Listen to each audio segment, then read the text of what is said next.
Kwai Punamakna ahan mamaktada MM na taram na ukseri. MM Entertain Manipur ngasi amuk mayam gi mafam da puduna lakshari film asigi maming Thawaige Thawaai. Film asi chaliba sahi 2025 ki February thada release tawgani haiduna khangan ba laikre. Film asi horror, suspense, thriller category gi Manipur gi movie amani. Film asi mayam na so hane yengna khaba Thawaige Thawaai hariba sumang kumhai aduda gi lawthoktuna film oina muk nambu oigadawibani. Adubu lila aduga film asi gadi khetnaba kaya ama uba phangbi gani. Aikhoina hanu ukhraba lila aduga film asiga chap manana kaidonungda uroi. Wari paringda chap manarabasu director na manungda kaya ama semdok semjin tawduna namdiba film amani.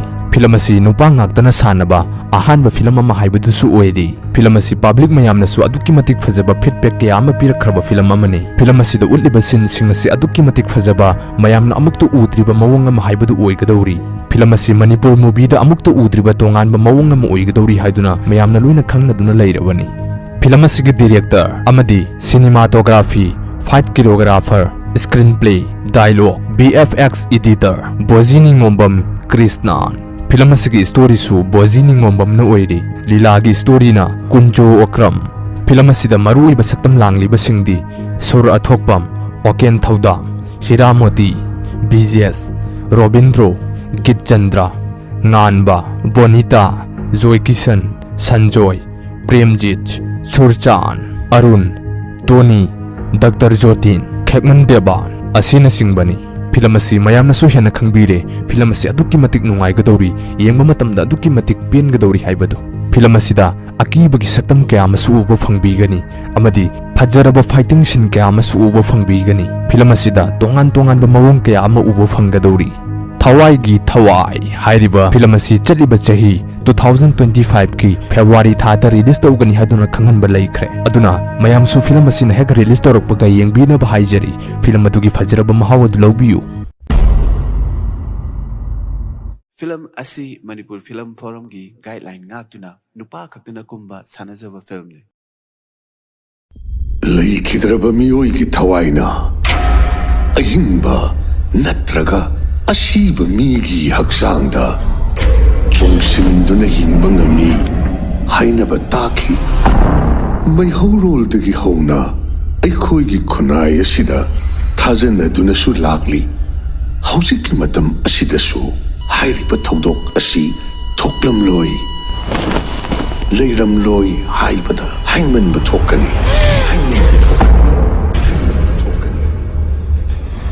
magi case ase aikoina wari oina tarakpa mi chama oibana thengnajarpa malengi mafam kharada yana tangna thokpa case amakhakni asigumba case ase psychological termda walk in soul haina kawi haibadi kanagumbi ngamnana sikraba thawai amakhakna atopa haksang amada amuk sanglaga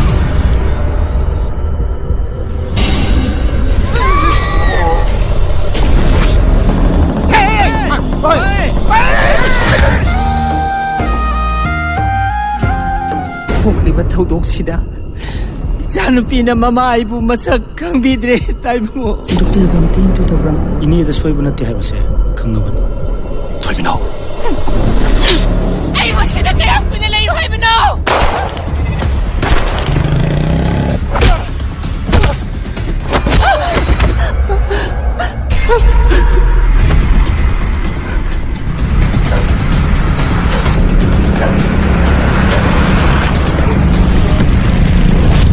Sigam na sana da pau da mama haigadra siri haina law thokri patient ama uzi hingalakle hayo nang bukaran harpuno hayo nang bukaran harpuno hayo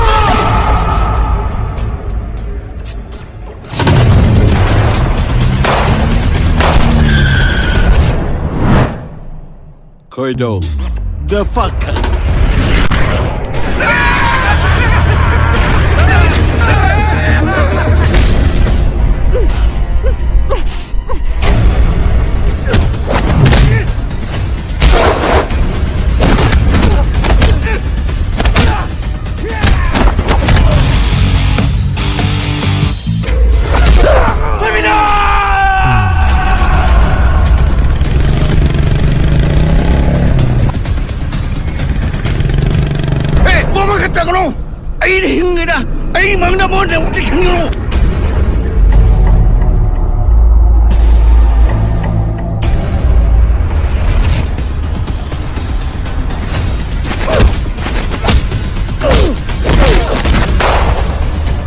ꯑꯩꯒꯤ ꯇꯝꯐꯥ ꯈꯔꯅ ꯍꯥꯠꯄꯅꯣ ꯑꯩꯒꯤ ꯇꯝꯐꯥ ꯈꯔꯅ ꯍꯥꯠꯄꯅꯣ